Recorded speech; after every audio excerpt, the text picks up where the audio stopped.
Have you ever seen a grandfather make a decision so profound that it changed the course of an entire nation? Today you'll discover an incredible story, full of emotion, faith, and destiny. But first, subscribe to the channel, activate the bell, and join me on this journey that will touch your heart.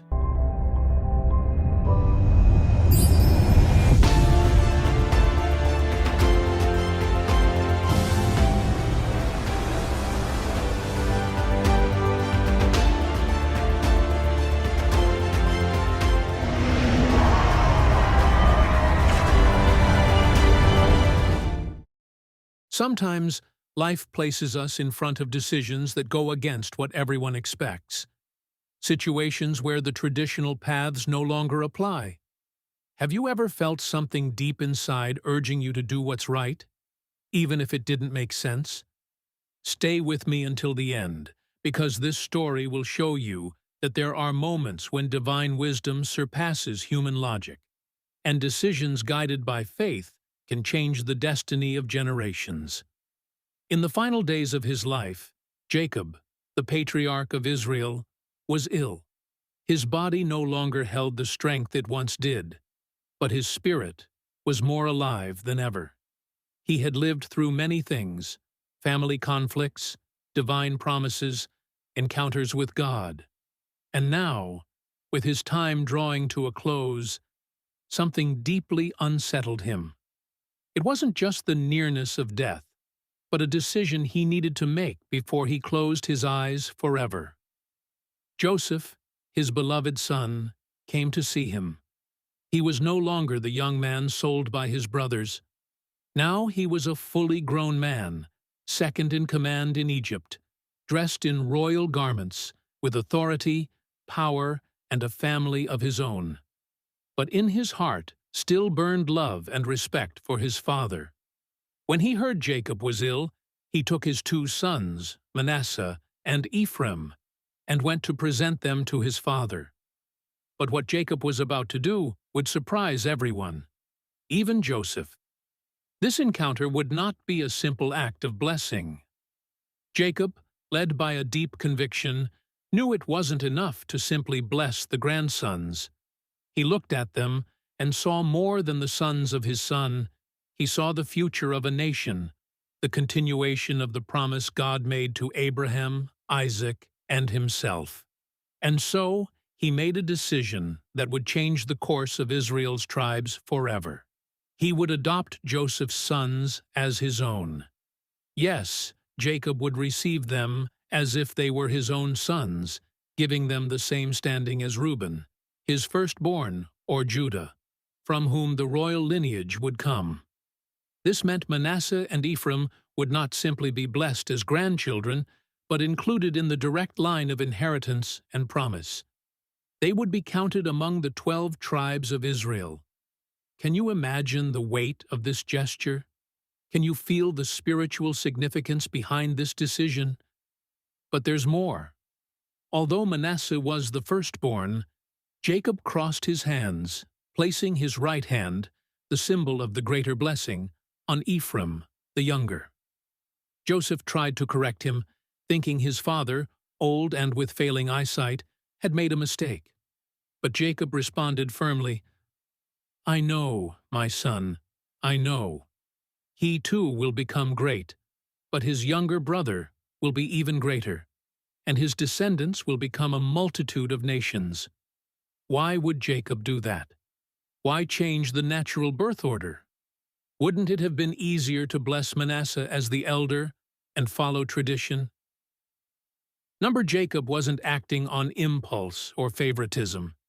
He was listening to God's voice. He was aligning his decision with divine purpose. It wasn't mere preference. It was a prophetic declaration, a vision beyond the present. It was heavenly wisdom guiding a man who knew the value of a fulfilled promise. Stay with me, because in the next episode, we will explore the symbolism behind Jacob's crossing of hands, Joseph's reaction, and what this represents for us today. And you? What would you have done in Jacob's place? Would you follow tradition, or would you listen to God's voice? Don't miss what's coming next. One decision can change a life, but some decisions change entire nations. Have you ever stopped to think how a single act, done in secret and away from the eyes of the world, can rewrite the history of generations? Today, we will dive into one of those decisions, one that many do not understand at first glance, but that holds powerful divine wisdom. Jacob, weakened by age, lying on his deathbed, with eyes dim from the years, was not confused. What he did was not an emotional reaction or a perceptual mistake. It was a deliberate act, full of prophetic meaning. When Joseph approached with his sons Manasseh and Ephraim to receive the blessing, everything seemed to follow the natural order. Joseph placed Manasseh, the older, before Jacob's right hand, and Ephraim before his left. But Jacob did something unexpected. He crossed his arms. He placed his right hand on Ephraim's head, the younger, and his left on Manasseh's head, the firstborn. Joseph, seeing this, was disturbed. He interrupted the moment and said, "Not so, my father, for this one is the firstborn. Place your right hand on his head." But Jacob remained firm. "I know, my son, I know. He too will become a people, and he too will be great. But his younger brother will be greater, and his descendants will become a multitude of nations." What was happening here? Jacob was not simply blessing two boys, he was prophesying over the destiny of entire tribes. He was shaping the future of the nation of Israel. By crossing his arms, he was declaring to the spiritual realm, God is not limited by man's order. Manasseh, the elder, represented logic, tradition, and expectation. Ephraim, the younger, represented surprise, the supernatural, and what only God could see. And here is a powerful lesson for us. How many times have we been overlooked for not being first? How many times have we been told we're not good enough, not in the right position, not old enough, not from the right family? But God does not see as man sees. God is not bound by human structures. He chooses whom he wills and lifts up those with a willing heart. Jacob's act wasn't a mistake of an old man. It was a divine lesson in grace and purpose. Jacob's crossing of arms also speaks of a deep spiritual principle. While men look at hierarchy, God looks at willingness. While the world demands merit, God responds to faith. Jacob, guided by the Spirit, didn't just see his grandsons as children, but as carriers of promises. And that should make us reflect. Are we seeing people the way God sees them? Are we willing to acknowledge that sometimes the least likely, the voiceless, are the ones God chooses to do great things? Additionally, Jacob officially adopted Ephraim and Manasseh. He said, "Now your two sons, Ephraim and Manasseh, born to you in Egypt before I came to you, are mine. Just as Reuben and Simeon, they will be mine." This meant they would receive inheritance as direct sons. It doubled Joseph's portion among the tribes of Israel, fulfilling the double portion he was due for his faithfulness. Joseph was faithful in Egypt. He remained upright, did not bow to idols, nor did he become corrupted by the idolatry of Egyptian culture. And God honored that. He gave him a family, he gave him influence, and now, through Jacob, he gave multiplied blessing over his children. This wasn't just family recognition, it was a prophetic act that placed his sons in the direct line of God's divine story. Today, this story still speaks to us. How often do we feel like the place of honor isn't ours? How many times do we look at life and think we'll always be second? The message of Ephraim and Manasseh is clear. When God decides to bless you, your place in line doesn't matter. He will cross his arms if necessary. He will override the natural to fulfill his will. And you? Have you ever felt at a disadvantage? Have you ever thought you were forgotten? Don't give up. Maybe God is crossing His arms in your story too. And in the next episode, we will see how this decision shaped the formation of Israel's tribes, and why Ephraim became a symbol of one of the most influential tribes in biblical history. Don't miss it. There are moments in life when everything seems to be coming to an end. Jacob was near death. His body no longer responded like before, his eyes had dimmed, and his strength was failing. Yet his spirit was more alive than ever. Within him was a clarity, a connection with heaven that could not be ignored. Jacob wasn't merely saying goodbye to life. He was sowing the future of Israel with words that would outlive time. In that bed, where many would only see frailty, God was laying an eternal foundation. Jacob called Joseph, the son he once thought he had lost forever. And upon seeing his grandsons, Ephraim and Manasseh, he didn't just recognize them as family. He adopted them as direct heirs. "They are mine," he said. Do you realize the power of that declaration?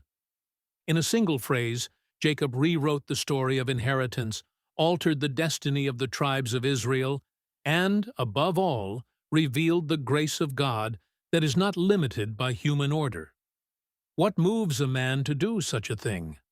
Why didn't Jacob follow tradition? Because he understood something many people don't. God is sovereign. And when He reveals a plan, the wise obey, even if it seems strange to natural eyes. The blessing over Ephraim and Manasseh was more than a symbolic act. It was a spiritual transfer. By crossing his arms and placing his right hand on Ephraim, Jacob was declaring that God's purpose outweighs culture or natural birthright. He confirmed that God's divine plan does not follow human logic. How many times have you felt like the circumstances were against you? How often have you thought your natural position disqualified you? The story of Ephraim and Manasseh tells us, your place doesn't matter if God has chosen you. And Joseph, though surprised, submitted. There was no rebellion, no protest, only faith. He understood that his father's hands weren't guided by weakness, but by heaven. Are you willing to accept God's plan, even when it doesn't make sense to you? Would you trust a direction that seems to contradict your expectations? Ephraim, the younger, was exalted, and his name would be remembered for generations, not because of human merit, but because God willed it. Manasseh would also be blessed, but Ephraim's destiny would be greater. This wasn't injustice, it was sovereignty. It's hard to accept that when it's about us, isn't it? But a wise heart understands that each of us has a role in God's story.